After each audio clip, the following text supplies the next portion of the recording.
श्री राम। क्या गृहस्थ जीवन में रहने से भगवान मिलते हैं या सन्यासी बनने पे ही भगवान मिलेंगे?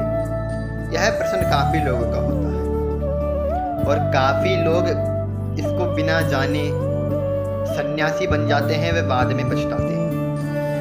इसलिए बंधुओं, गृहस्थ जीवन में सर्वोत्तम जीवन है।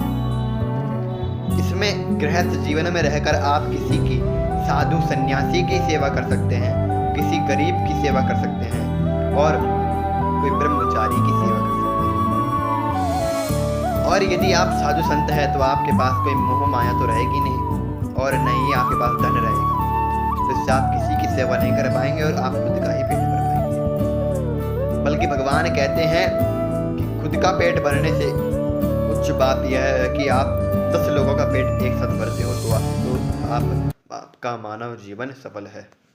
गृहस्थ में आप सबसे बड़ा तभी है गृहस्थी।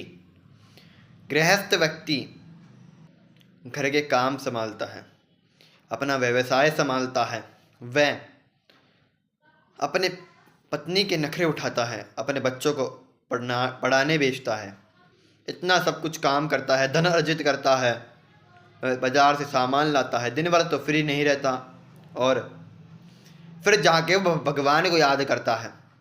तो ये सबसे बड़ा तप है। उन इतने सारे संसार के कार्यों में फंसे रहने के बाद भी वह भगवान को याद करता है, तो ये सबसे बड़ा तप है।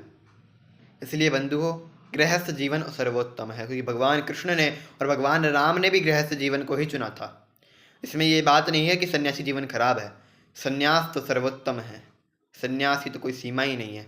यदि सब सन्यासी हो जाएंगे तो पृथ्वी फिर पर कुछ नहीं बचेगा, क्योंकि सन्यासी भी जब पैदा होता है तो गृहस्थ से ही होता है। इसलिए गृहस्थ जीवन ही सर्वोत्तम है और सन्यास जीवन भी सर्वोत्तम है। पर गृहस्थ में रहकर आप एक सन्यास की भांति भी रह सकते हैं। जय श्री राम।